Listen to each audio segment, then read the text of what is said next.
Bismillahirrahmanirrahim. Assalamualaikum warahmatullahi wabarakatuh. Alhamdulillahi rabbil alamin. Wal aqibatu lil muttaqin wa la udwana illa 'alal zalimin. Asyhadu an la ilaha illallah wahdahu la syarika lah. Wa asyhadu anna Muhammadan abduhu wa rasuluh. Allahumma salli wa sallim wa barik ala sayyidina Muhammad wa ala alihi wa sahbihi wa man sara ala nahjihi واستنى بسنته واهتدى بهديه إلى يوم الدين أما بعد. وقال المصنف رحمه الله تعالى ونفعنا الله به وبعلومه في الدارين آمين. Telah berkata Imam Al-Allamah Syekh Abdul Qadir Al-Jilani, semoga Allah Ta'ala merahmatinya dan kita mendapat manfaat serta barakah ilmunya. Ulama itu adalah pewaris para Nabi. Ingatlah bahawa ulama yang mengamalkan ilmunya itu adalah sebagai ganti para salaf. Mereka itu adalah pewaris para Nabi dan sisa-sisa orang yang datang kemudian menjejaki jalan mereka. Mereka itu adalah lebih utama di dalam kalangan sesama manusia. Mereka menyuruh manusia beramal dalam benteng syariat dan melarangnya untuk merosakkan syariat. Nanti di hari kiamat, mereka akan berkumpul bersama-sama dengan para Nabi alaihimussalatu wassalam untuk menerima balasan akhirat dari Tuhan mereka Azza wa Jalla. Allah telah mengumpamakan si alim yang tiada beramal dengan ilmunya seperti kaldai yang memikul kitab-kitab. Demikian tersebut di dalam Al-Quran. Dan kitab-kitab itu dimaksudkan dengan kitab-kitab ilmu agama. Adakah kaldai itu boleh mengambil manfaat dari kitab-kitab ilmu yang dipikulnya? Yang dirasakannya tiada lain melainkan penat lelah sahaja. Siapa yang bertambah ilmunya, sepatutnya akan bertambah taatnya dan takutnya kepada Tuhannya Azza wa Jalla. Wahai orang yang mendakwa dirinya berilmu, mana tangisanmu dari takut kepada Allah Ta'ala itu? Di mana bimbangmu dan gerunmu? Di mana pengakuanmu yang engkau banyak berdosa? Kenapa engkau tidak menyambung cahaya dengan kegelapan dalam ketaatanmu terhadap Allah Azza wa Jalla? Kenapa engkau tidak mendidik jiwamu dan berjihad di samping kebenaran? Dan di mana sikap permusuhanmu kerana Allah Azza wa Jalla? Ya, yang engkau sibukkan hanyalah pakaianmu dan kain serbanmu. Kemudian makan minum dan nikah kahwin. Cari rumah yang besar dan toko yang bagus untuk berniaga. Lalu engkau duduk dengan manusia ramai. Engkau bermesra-mesraan dengan mereka. Ya, bersihkan hematmu dari benda-benda ini semua sekali. Dan jika memang engkau ada bahagian dari semua ini, dia tetap akan mendatangimu pada waktunya yang sesuai. Sedang hatimu ketika itu tidak penat dari lama menunggu serta merasa penangguhan yang berat. Biarkan hatimu itu berdiri dulu dengan Allah Azza wa Jalla. Nanti apa yang menjadi nasibmu akan datang juga tanpa merasa penat lelah lagi. Muslimin dan muslimat sedang penonton yang dirahmati Allah sekalian, Syekh Abdul Qadir Al-Jilani dalam ibarat, dalam tamsilan, dalam nasihat dan dalam wasiatnya menyebut tentang kedudukan para ulama.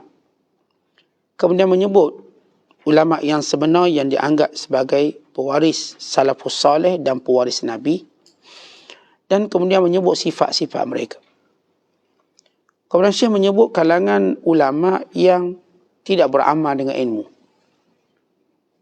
dan bagaimana kesan dalam kehidupan mereka. Dan Syekh Abdul Qadir juga menyebut tentang alamat-alamat ataupun cara-cara bagaimana atau sifat para ulama yang sebenar-benar bertakwa kepada Allah Subhanahu wa Ta'ala. Dalam kehidupan kita kat dunia,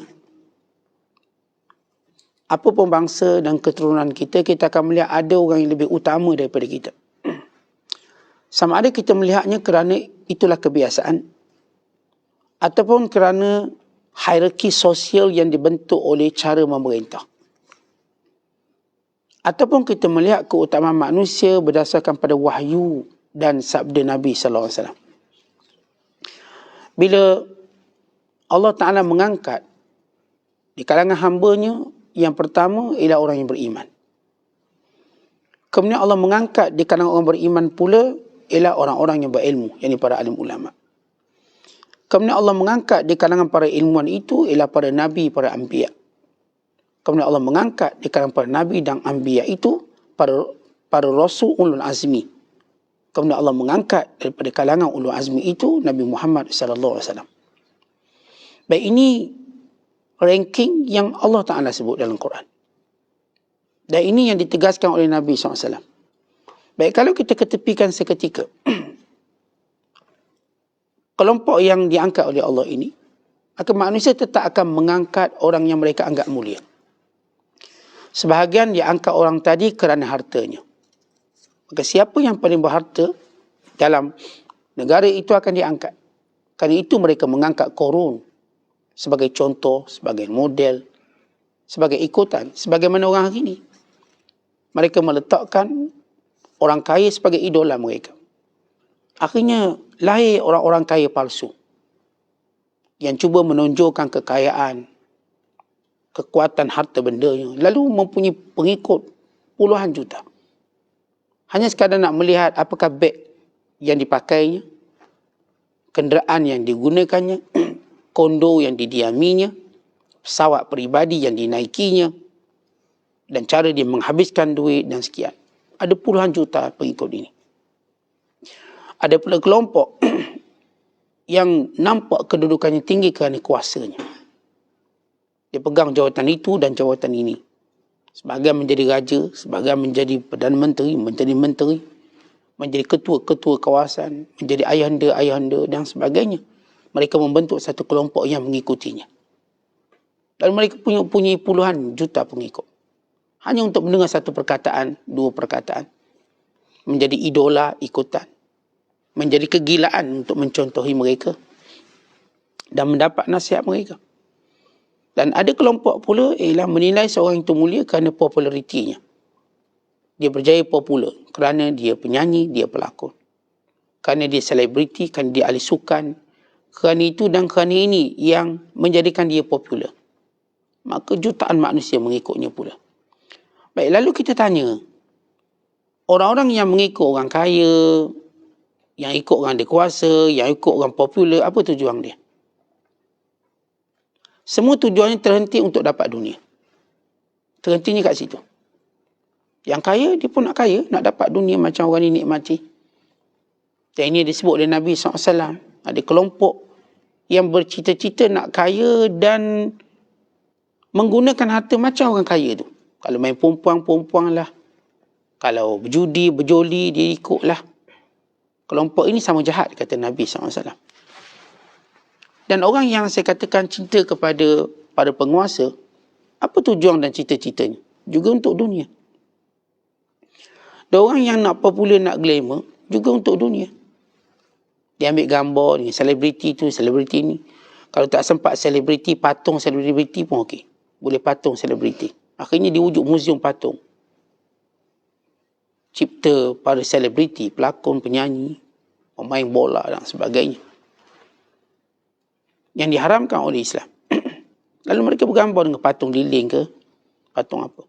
Tapi saya katakan ketiga kelompok golongan ini semuanya kerana nak dunia. Baik, kemudian kita lihat golongan yang Allah angkat di kalangan para Rasul alaihi wassalatu wassalam, kemudian di kalangan orang-orang berilmu, ulama'-ulama'nya, dan di kalangan orang mukmin. Baik, kenapa orang nak ikut mereka? Kerana nak akhirat. Kerana nak redha Allah. Kan ingin mendapat syafaat di hari akhirat kelak. Maka tujuan mana yang paling mulia? Bila seseorang menggunakan akalnya, bukan menggunakan kewarasan yang sebenar, maka dia akan kata, saya akan memilih orang yang akan menyelamatkan akhirat saya. Sebab dunia sementara. Dunia seketika. Dan seringkali ahli dunia keluh kesah. Yang dicontohinya mati dalam keadaan derita. Bagaimana dia boleh mengharapkan kebahagiaan? Yang dicontohinya di kalangan selebriti, yang dicontohi di kalangan orang kaya, di kalangan para pemimpin, matinya derita. Matinya tidak bahagia. Bagaimana dia nak bahagia dengan mencontohi orang yang memang mati dalam keadaan derita? Sejarah dah tunjuk, kebanyakan para selebriti kesudahannya begitu menakutkan atau kesudahannya begitu mengerikan. Yang mati kerana arak, yang mati kerana dibunuh, kerana persaingan dengki. Yang mati bukan kerana dia berjuang, tapi mati dalam kelalaian hiburan. Maka mati. Yang bertukar menjadi gelandangan. Dulu seorang pemain bola terkenal di dunia, dengan pendapatan ratusan juta tahunan, akhirnya menjadi gelandangan. Menjadi peminta sedekah. Ada seorang pemain bola keranjang, NBA, Amerika Syarikat, terkenal di dunia. Akhirnya menjadi gelandangan, tidak punya apa-apa. Ada seorang pemain bola yang agak popular. Akhirnya kalah judi dan dia tak ada apa-apa. Maka siapa lagi memandang dia? Tak ada. Sebab cita-cita orang nak dunia. Maka kesemua mereka contoh ini berakhir dengan tragis. Atau tragik. Semua. Melainkan orang yang taubat kepada Allah, kembali pada fitrah. Akhirnya mereka menjadi contoh dunia dan akhirat. Yang kaya, yang kembali kepada akhirat, mereka menjadi contoh dunia dan akhirat. Yang pemimpin yang adil, yang mendaulatkan perintah Allah, mereka menjadi contoh dunia dan akhirat. Dan kalangan orang-orang yang popular, yang kembali pada Allah, mereka menjadi contoh dunia dan akhirat. Tapi kita sebut satu golongan yang Allah angkat mereka. Yarfa'illahu alladhina amanu minkum walladhina utul ilma darajat. Allah mengangkat di kalangan orang beriman di kalangan kamu, dan orang yang punya ilmu mengatasi orang beriman dengan darjat. Yang telah disebut oleh Abdullah bin Abbas radhiyallahu taala anhuma, darjatnya ialah 700 darjat. Ini para ulama berbanding orang mukmin 700 darjat. Untuk setiap satu darjat itu jauhnya 500 tahun perjalanan. Untuk satu darjat. Dan bila baginda sallallahu alaihi wasallam menyatakan innamal ulama'u warathatul anbiya. Ulama itu waris nabi-nabi semuanya. Dan Syekh memulakan dengan berkata bahawa ulama yang dimaksudkan di sini ialah ulama yang beramal dengan ilmunya. Dalam satu hadis, Nabi sallallahu alaihi wasallam menyatakan, bandingan orang yang mengambil manfaat daripada petunjuk dan ilmuku itu, bandingannya seperti hujan yang banyak yang mengenai bumi atau yang mengenai tanah. Maka lihat sifat tanah ini, kata Nabi SAW. Ada tanah waktu mana menerima hujan yang lebat ini, tanah yang baik. Ia menerima airnya, lalu menumbuhkan tumbuh-tumbuhannya, lalu menghijaulah seluruh kawasannya. Dan ada tanah yang menerima airnya cuma menakungkan airnya. Maka air ini digunakan oleh orang ramai untuk menyirami tanam-tanamannya atau meminumnya. Dan ada di antara tanah itu, tanah yang kering kontang, yang menyerap air masuk tanpa meninggalkan apa-apa bekas. Tidak juga menumbuhkan tumbuh-tumbuhan. Baik, baginda sallallahu alaihi wasallam memberi 3 contoh orang yang mengambil manfaat ilmu daripada Nabi SAW. Ada yang dengan ilmu Rasulullah, tanahnya subur, sedap mata memandang, manfaat untuk setiap yang melaluinya. Sebab itu yang disebut oleh Rasulullah, idza marartum bi riyadil jannah farta'u. Bila kamu lalu di kebun-kebun syurga, taman-taman syurga, hendaklah kamu mengambil manfaatnya, petik buahnya. Pandang keindahannya. Apa dia? Majlis ilmu. Halaqah zikir, halaqah ilmu, halaqah mengingati Allah. Ada tanah, kata Nabi SAW, dia ada ilmu. Maksud air tadi turun, ditakungkan air. Tapi dia sendiri tak ambil manfaat. Orang lain dapat manfaat. Ini kalangan yang ada ilmu tapi tak beramal.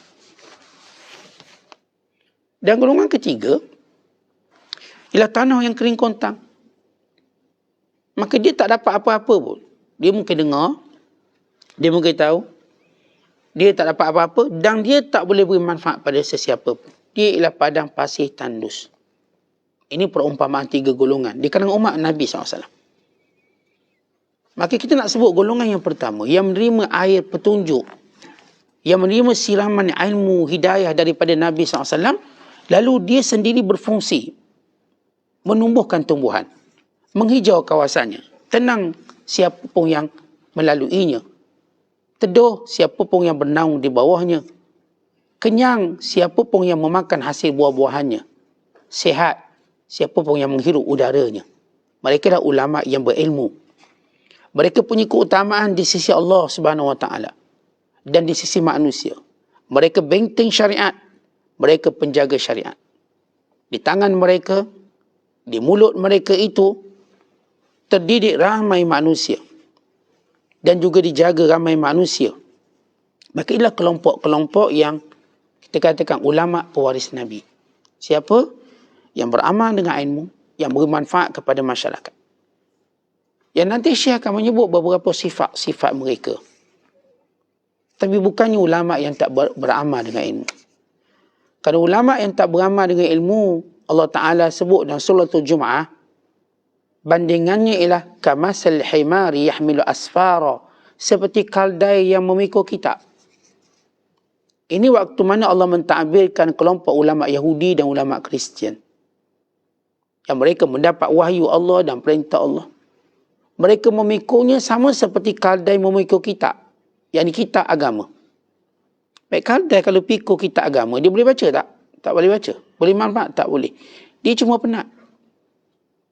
Penat memikul kitab tersebut, buku tersebut. Tapi dia tak mengambil apa-apa manfaat. Maka kelompok di kalangan yang dimaksudkan ialah mereka-mereka yang tidak pernah beramal dengan ilmu, yang tidak menjadikan mereka takut kepada Allah Ta'ala. Sebab ilmu sebenar, dia menjadi sifat penyelamat. Sebab itu Syekh Abdul Qadir menyebut, siapa yang benar-benar bertambah ilmu akan ada 2 benda bertambah. Pertama, taat dia. Yang kedua, takutnya pada Allah. Siapa yang benar-benar berilmu, siapa yang kita nak kenal ulama-ulama akhirat, dia ada 2 sifat utama. Yang pertama, bertambah taatnya pada Allah. Sibuknya mentaati Allah. Yang kedua ialah bertambah takutnya pada Allah. Sufyan Ats-Tsauri, seorang tabi'in yang mulia, dia kata, ketakutanku pada Allah hampir menghilangkan akalku. Aku hampir nak gila. Dan aku berdoa kepada Allah, ya Allah, kurangkan ketakutanku. Sebab hampir hilang akalnya. Dia takut. Dan demikian juga kalau kita lihat kisah-kisah orang yang benar-benar takut Allah. Dan Allah menggambarkan mereka ini sentiasa meremang bulu roma mereka. Kata Nabi SAW, siapa yang meremang bulu romanya kerana takutkan Allah, maka berguguran dosa daripada tubuh badannya. Dalam riwayat At-Tabarani. Takut itu sendiri menggugurkan dosa. Shaddad bin Aus radhiyallahu ta'ala anhu, sahabat yang mulia, dia kata, takutku pada neraka menghilangkan mengantuk aku. Sehingga dia setiap malam tak boleh tidur. Dia lelap mata, dia nampak neraka. Akhirnya dia kata apa? Khawfi minan nar azhaban naum. Takut aku pada neraka telah menghilangkan sifat mengantuk aku. Maka dia pun tak boleh tidur. Dia kadang-kadang di atas tilam dia, atas katil dia, resah. Kemudian bangun dia qiyam. Begitu setiap malam. Ini Shaddad bin Aus. Takut mereka ini, tuan-tuan, luar biasa. Sehingga meninggalkan kesan dalam pelakuan mereka dan tutur kata mereka. Sebab itu kata ulama, takut pada Allah itu umpama pohon yang berakar umbi pada hati, yang cabang-cabangnya sampai ke langit, yang menumbuhkan buah-buahan amal-amal yang soleh dan perkataan-perkataan yang baik. Mereka kata, orang yang benar takut pada Allah umpama sepohon pokok yang akarnya menetap dalam hatinya. Manakala cabang-cabang ranting-rantingnya naik ke langit. Dan pada setiap dahan-dahan dan rantingnya tumbuh buah-buahan yang berupa amal soleh dan perkataan yang baik. Artinya kalau orang tu takut Allah, pertama kita akan tengok perbuatan dia baik. Yang kedua, perkataan dia baik. Dia tak akan bercakap ikut dang dia, ikut suka dia. Kalau nak marah, maka dia makilah apa yang dia nak maki. Kalau dia suka, dia mengampulah apa yang nak ampuh. Tidak begitu. Mereka ada perkataan baik. Mereka tak bercakap melainkan perkataan yang baik. Dan orang yang benar-benar takut pada Allah lah orang ni selamat. Sebab itu disebut dalam hadis, Allah tak akan menghimpunkan dua ketakutan dan dua keamanan pada hamba-Nya. Tak akan.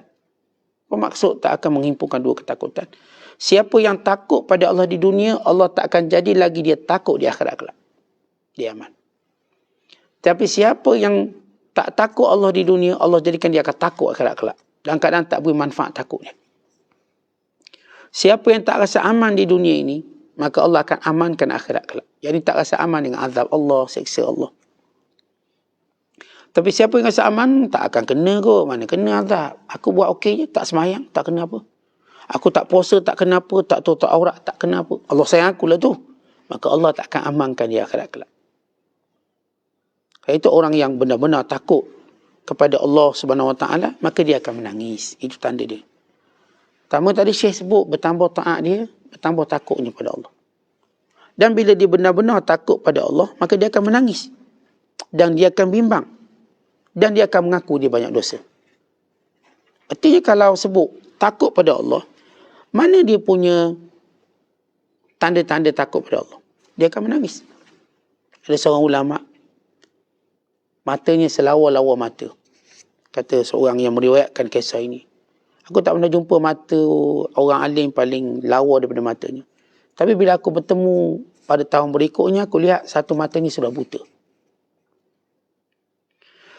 Kemudian aku bertemunya lagi pada tahun akan datang, dua-duanya buta. Lalu aku berkata, ya Syekh, di mana perginya kedua-dua matamu, penglihatanmu? Lalu katanya, kerana tangisan takutkan Allah. Aku duduk nangis takut Allah. Abdullah bin Abbas, di bawah matanya ada seperti jalur. Syirak, jalur. Seperti longkang air mata. Bila Nabi SAW menyatakan ada dua titik yang Allah Ta'ala suka dan dua kesan yang Allah Ta'ala suka. Adapun titikkan pertama yang Allah suka, titikkan air mata kerana takut Allah. Walau setitik je. Titik yang takut Allah, maka Allah suka air ini. Yang kedua, titik darah yang ditumpahkan pada jalan Allah. Titik je darah kerana berjuang pada jalan Allah tu, Tuhan suka. Titik tu dipanggil qatratain. Ada dua titik yang Allah suka. Satu titik air mata takut Allah. Yang kedua titik darah yang berjuang kerana Allah. Dan ada dua kesan yang Allah Ta'ala suka. Atharain. Kesan paruk, luka. Yang pertama kesan kerana berperang pada jalan Allah. Yang kedua kerana melaksanakan perintah-perintah Allah. Kita buat solat fardu, kita puasa, kita buat apa-apa fardu-fardu yang Allah wajibkan pada kita, lalu meninggalkan kesan. Nampak pada dahi ada kesan. Dia solat nampak. Kerana dia puasa nampak pada tubuh badannya kekuningan, kurang darah, pucat. Allah suka kesan tu. Tengok kerana dia sembahyang, nampak pada kaki-kakinya bengkak dan sebagainya. Kerana dia mengajar Quran, habis suara dia. Allah suka kesan tu. Setiap kali kalau kita buat taat, ada kesan pada taat, Allah suka yang tu. Kesan-kesan kita taat. Kadang-kadang sebab kita sedekah, maka tiba-tiba terjejas beberapa perbelanjaan kita yang biasa, yang rutin. Allah suka yang tu. Kita biasa mewah-mewah, buat itu, buat ini. Tiba nak sedekah lah. Bila sedekah, dia terencak sedikit kebiasaan, kemewahan biasa kita pakai, kita guna. Tak apalah kita nak buat itu, buat ini. Orang pun nampak. Biasa awak pakai benda baru, benda yang bermutu. Takkan ditaatkan Allah, maka terjejas. Dia biasa kalau keluar je telefon baru, dia pertama beli. Keluar telefon baru, dia pertama beli. Tiba dia tengok ramai orang susah sekarang. Tak apa, tangguh dulu, duit ni diberi kurang dulu. Dia kata, mak, kau ni biasa kau telefon keluar, kau yang pertama beratur beli. Ni dah keluar ni. Ni iPhone 14 pula. 14. Langkah tu, 13, 14. Biasa-biasa dia beratur dulu sekali. Tak apalah. Duit ni, telefon saya pun okey lagi, duit ni saya nak sedekah sikit korang. Nampak, kalau dia nampak, telefon lama. Biasa dia telefon baru. Allah suka yang tu. Setiap kali ada kesan-kesan daripada taat kita pada Allah.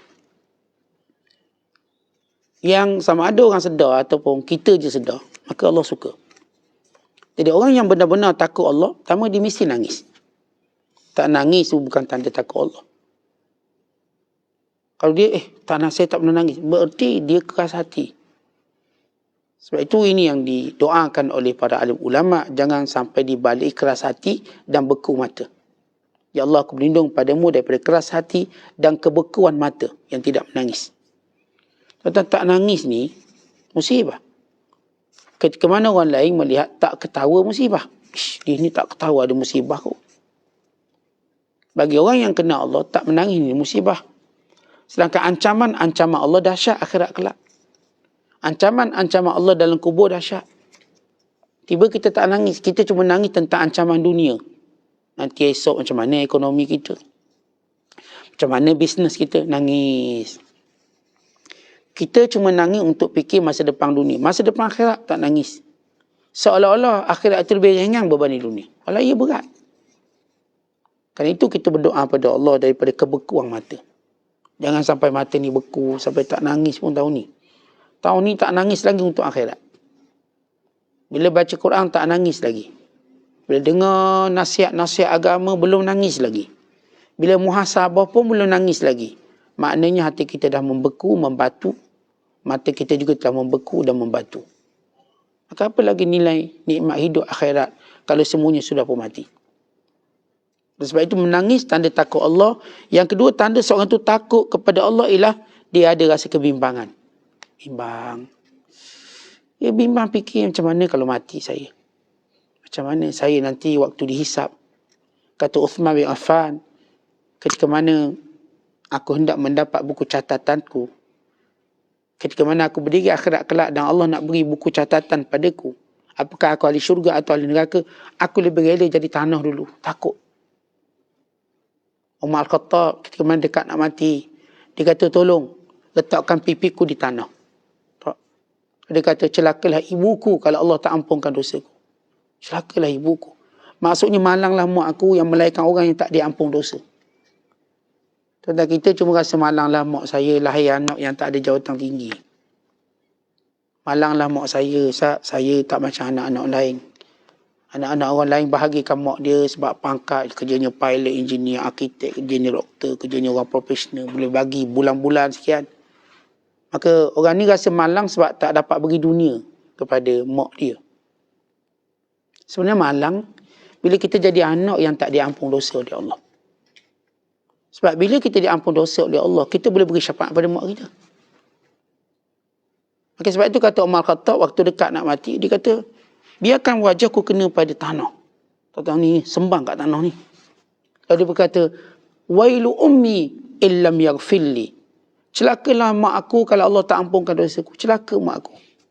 Maksudnya malanglah mak aku. Bukan memburukkan mak dia. Ni anak tak guna ni. Bila Allah tak ampunkan aku anak tak guna, aku anak tak guna. Maka malanglah mak aku. Malang mak aku. Dan kita kan, kita anak. Paling seronok waktu mana kita boleh banggakan mak ayah kita. Seronok. Mak kata ni anak bertuah ni. Tak ada puji paling seronok bila mak ayah kita puji. Sebab mak ayah kita bukan senang nak puji kita ni. Saya saja nak puji tak ada. Saya saja mak kita nak puji kita. Kebanyakan kita tak berapa nak dengar. Tiba-tiba dipuji kita. Oh seronok. Mak puji. Ayah puji. Satu pengiktirafan yang ikhlas. Bukan itu satu pengiktirafan pada kedudukan kita di sisi Allah. Sebab Nabi kata redha Allah pada redha mak ayah. Kata kalau mak ayah kita redha, makna Allah redha kita. Dan tanda mak ayah redha, mak ayah puji kita. Ni bagus budak ni, boleh harap, juruh molek. Cakap baik, dengar cakap.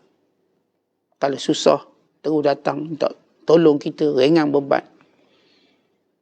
Tapi bila kita tuan-tuan, tak dapat pujian mak kita, ada masalah besar. Di sisi Allah. Bukan di sisi mak ayah kita je, di sisi Allah ada masalah. Sebab itu mereka buat macam-macam biar mak redha. Tak apalah. Kita dimarahi pun kita tak kisah. Jadi bila Umar Khattab kata, malanglah ibuku kalau Allah tak ampun dosaku. Tetapi ini takut dan gerung kepada Allah. Dan sifat orang takut dan gerung pada Allah, dia sentiasa mengaku berdosa. Ya Allah, aku berdosa. Ya Allah, aku berdosa. Ya Allah, dosaku di sini, dosaku di sana. Ya Allah, aku ayah yang berdosa. Aku suami yang berdosa. Ya Allah, aku jiran yang berdosa. Kan tak beri hak pada jiranku. Aku. Dia terus mengaku dosa di sepanjang hari dia. Kenapa? Dia orang takut Allah. Sebab dia tahu yang mencelakakan dia ialah dosa dia. Dosa mencelakakan kita. Sesungguhnya dosalah yang jadikan kita hidup kat dunia pun susah. Rezeki susah, projek susah. Semuanya kerana dosa-dosa kita. Kalau bukan dosa hari ni, dosa yang lampau. Kerana dosa ni dia tak pernah skip balasan pada kita. Kena. Cepat lambat kena. Seorang bila buat dosa, jangan anggap dia terlepas. Dia cuma ditempuhkan, ditangguhkan pada suatu masa, akan dikenakan semua kafarah dosanya. Allahumma illa, melainkan orang yang bertaubat dengan taubat yang sebenar. Dan memohon rahmat Allah Ta'ala. Maka orang ni yang skip daripada kesang dosa. Tapi yang tak pernah minta ampun, maka dia akan terkena. Sebab itu Adam AS, yang pertama dilakukan mengiktiraf dia berdosa. Rabbana zalamna anfusana. Perhatikan doa Nabi Adam dan Hawa. Doanya bermula dengan pengakuan dosa. Pengakuan dosa ini datang kerana takutkan Allah dan takutkan azabnya. Dan inginkan redha Allah dan kasih sayangnya. Dan inginkan kedudukan dan tempat di sisi Allah. Maka Adam dan Hawa berkata, Rabbana zalamna anfusana. Wahai Tuhan kami telah menzalimi diri kami. Wa illam taghfir lana wa tarhamna. Kalau engkau tidak mengampuni kami dan merahmati kami, lanakunanna minal khasirin, kami jadi orang rugi. Lihat doa tadi, ialah pengakuan berdosa. Tuan-tuan, berapa lama dah kita tak mengaku kita berdosa? Berapa lama dah dalam doa-doa kita tak mengaku kita berdosa? Dalam hari-hari yang kita lalui, sebelum hari pertemuan kita dengan Allah. Baik kita lalui hari-hari kita dengan mengaku kita berdosa. Ya Allah, aku sebagai isteri banyaknya dosa aku. Aku sebagai suami banyaknya dosa aku. Aku sebagai ayah banyaknya dosa aku. Aku sebagai hamba-Mu, ya Allah, banyak dosa. Kecuaian, kealpaan, kelalaian. Kurangnya syukurku pada nikmat yang Engkau berikan. Kurangnya waktuku denganmu, ya Allah. Dan kurangnya pergantunganku padamu. Banyaknya pergantunganku pada dunia yang telah mencelakakan aku. Tuan-tuan, kita dah sebut, kita kalau buat dosa, bukanlah masalahnya. Kerana memang kita terdedah dengan dosa. Masalahnya ialah kita tak nak ngaku. Dan kita tidak memohon keampunan Allah Ta'ala. Bila kita tak mahu memohon keampunan kepada Allah Ta'ala, apa nilai kita? Dan apa nilai ilmu yang kita ada? Ilmu akhirat kita belajar ni tuan-tuan untuk menampakkan dosa kita. Bukan kita nak dapat CJ, nak dapat jawatan di sisi manusia. Setiap kali kita belajar agama, nak nampakkan dosa kita yang makin halus. Sebab itu kata Nabi SAW, Thalathun munjiat wa thalathun muhlikat. Ada 3 benda penyelamat kita di hari akhirat kelak. Dan ada 3 benda pembinasa kita akhirat kelak. Adapun penyelamat kita di dunia dan di akhirat kita, yang pertama, khasyatullah fis sirri wal alaniyah. Takut pada Allah dalam keadaan rahsia dan terang-terangan. Takut pada Allah. Sehingga menyebabkan dia menangis, menyebabkan dia memohon ampun pada Allah. Ini semua simptom orang takut Allah. Sebab bila orang tu takut Allah, maknanya dia takut dosa yang ada pada dia. Dosa tu yang Allah murkanya. Maka orang takut Allah penyelamat. Yang kedua kata Nabi SAW, Al-qawlu bil-haq fir ridha was-sakhat. Dia sentiasa bercakap betul dalam keadaan disuka atau dia tak suka. Dan yang ketiga penyelamat ialah Al-qasdu fil faqri wal-ghina. Senantiasa bersikap sederhana ketika senang dan ketika susah. Ini cara belanja sederhana. Waktu kaya taklah dia tunjuk belanja kaya. Waktu miskin taklah dia tunjuk macam miskin sangat. Sederhana dia. Sederhana dalam senang dan dalam susah. Ada pun 3 yang membinasakan. Pertama kata Nabi SAW, hawan muttaba', hawa nafsu yang diikuti. Yang kedua, syuhun muta', kedekut sangat-sangat. Kedekut melampau. Lebih dipatuhi kedekut daripada perintah Allah. Dan yang ketiga, i'jabul mar'i bi nafsihi. Rasa syok sendiri. Kita rasa syok sendiri. Maksudnya tuan-tuan, kita rasa macam kita perfect. Orang lain tak. Kita je. Kita je betul. Orang lain tak betul. Kita je bagus, orang lain tak bagus. Maka ini i'jab. Ujub. Ujub dengan diri sendiri. Kalau seorang tu benar rasa berdosa, dia tak akan rasa diri dia bagus. Dia tak akan rasa. Tetapi kita tahu kita ada cacat celah. Kenapa pula kita nak rasa kita bagus? Orang kata awak ni begini. Kita tahu cacat kita kat mana. Dosa kita banyak. Mereka ni Allah hijab daripada melihat dosa kita. Kita jangan terhijab. Tuan-tuan, bila Allah nak muliakan kita, Allah tak pernah hijab kita melihat dosa kita. Tapi Allah menghijab orang lain daripada tengok dosa kita. Tapi bila Allah nak binasakan kita, Allah hijab kita daripada melihat dosa kita. Tapi Allah tak hijab orang lain daripada melihat dosa kita. Orang nampak semua dosa kita, malah kita tak nampak. Maka ini orang yang benar-benar celaka. Sebab itu selagi mana hari ini dan hari berikutnya kita dapat tengok dosa kita, maka bersyukurlah pada Allah. Kita tahu kita ada salah. Maka segera taubat. Segera baiki, segera berubah, segera takutkan Allah. Inilah ilmu yang beri manfaat. Kemudian Syekh menyebut, wahai ulama, kalau kamu punya cita-cita rendah, cuma nak rumah besar, nak perniagaan besar, nak benda-benda tu, sehingga sibuk kamu pada manusia lebih pada Allah, maka kamu orang-orang yang rugi. Kalau benar dunia itu menjadi bahagiamu, kamu jangan resah, dia akan sampai juga. Syekh tidak menafikan bahawa ada kalangan ulama yang hidupnya mewah. Tapi mewahnya bukan di hati dia. Ada Imam Malik orang kaya. Lais bin Sa'ad orang kaya. Sahabat-sahabat Rasulullah orang kaya. Tapi mereka tak memburu kekayaan dengan mengurangkan ingatan pada Allah. Tidak juga kerana mesra mereka dengan manusia mengatasi mesra mereka pada Allah, tidak. Mereka buat macam perintah Allah, tapi dunia itu datang pada mereka sebagai ujian. Ya, ramai ulama yang takutkan Allah, tapi mereka ini dilimpahi dengan kekayaan, dilimpahi dengan jawatan, dilimpahi dengan segala kemudahan. Tapi hati mereka tidak sedikit pun kurang daripada takut pada Allah. Dan mereka melihat apa yang mereka dapat sebagai amanah dan tanggungjawab. Untuk pengagihan, untuk perkongsian, untuk sama-sama bersyukur.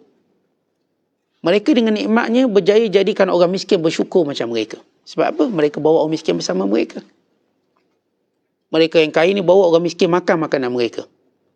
Minum minuman mereka. Pakai pakaian mereka. Naik kenderaan mereka. Maka bagaimana orang miskin tu nak rasa dia miskin dengan limpahan kurniaan tersebut? Sebab apa? Kerana si kaya yang beriman, yang punya ilmu ulama ini, dia akan berkongsi nikmat dia. Dia akan berkongsi. Bukan kadang-kadang yang miskin tu dapat lebih banyak pada dia. Ni dia ajak belanja makan. Dia makan sikit je yang ni. Yang miskin ni yang dia belanja ni makan 3 pinggang. Lagi banyak makan. Ni dia ajak naik kenderaan dia. Dia bagi orang miskin tu pula mandu. Kau mandu. Kaya ni bawa kereta, dia bawa 120. Yang ni bawa 220. Dia lebih rasa nikmat tu. Maka ini orang kaya beriman. Orang kaya yang beriman, ulama yang saya katakan tidak dia belenggu dengan dunia. Bila dapat dunia, dia akan kongsi dengan orang. Sehingga orang tu rasa dia lebih banyak dapat daripada orang tu sendiri. Dia berkongsi. Saya ada rumah, awak nak duduk-duduk, anda ambil kunci ni. Kalau awak ada nak musafir sini-sini, saya ada rumah kat sini, awak duduk. Bawa anak-anak sekali ada kolam dalam tu. Boleh mandi kolam. Boleh ajak bini mandi kolam. Anak-anak mandi kolam. Artinya, orang kaya ni pun tak duduk sangat rumah ni. Ni orang miskin pula. Boleh tak saya nak duduk 2 bulan? 2 bulan nak duduk lah. Sampai berapa lama nak duduk? Tak, ada orang yang saya kata dia kaya, tapi yang rasa nikmat dia semua orang-orang yang sekeliling dia. Dan dia pun rasa seronok. Dia tak rasa kedekut, dia tak rasa cemburu. Seronok. Datang. Kita kongsi. Syekh Abdul Qadir menyebut, gini, kamu, kalau Allah dah uji, dah muliakan kamu dengan ilmu, dan tanda kamu ulama yang benar bertakwa, maka jangan duk sibuk beru dunia macam orang yang beru dunia. Tapi andainya Allah takdirkan kamu dapat, maka kamu dapat tanpa bersusah payah. Taklah sampai tengah semayang pun duk ingat dunia. Tak. Allah beri pada kamu. Dan sifat kamu, watak kamu, macam saya katakan, orang-orang benar mendapat dunia dengan cara Allah nak beri cara mudah. dia akan berkongsi dunianya dengan orang lain. Dan dia tak rasa apa pun kekurangan bila berkongsi. Sedangkan orang kaya yang tercela, dia tak akan berkongsi dengan orang. Dan dia rasa tercela bila berkongsi dengan orang. Tak boleh kongsi. Inilah di antara tanda-tanda ulama-ulama yang bertakwa kepada Allah. Dan bagaimana sifat-sifat takut mereka kepada Allah. Dan juga Syekh Abdul Qadir menyebut ada ulama yang ilmunya tidak boleh mendidik dia, tidak bermanfaat. Maka bukan itu pewaris Nabi. Pewaris Nabi sebenarnya dia ada sifat takut, dia menangis, dia sentiasa melihat dirinya berdosa, dia sentiasa muhasabah dirinya. Bahkan dia tidak memburu dunia sehingga penat lelah meninggalkan akhirat, tidak. Dunia datang kepadanya dengan mudah tanpa mengurangkan akhiratnya. Dan waktu dia mendapat dunia, ialah orang paling mudah berkongsi. Paling mudah berkongsi. Bukan itu keseronokan dia. Dia seronok kalau orang dapat kongsi nikmat dengan dia. Seronok, dia gembira. Bahagianya di situ. Bukan lagi bahagianya mengumpulkan harta. Bahagianya bila dapat berkongsi kekayaannya dengan sesiapa sahaja. Seronok. Maka ini antara sifat mereka. Wallahu a'lam bishawab. Assalamualaikum warahmatullahi wabarakatuh.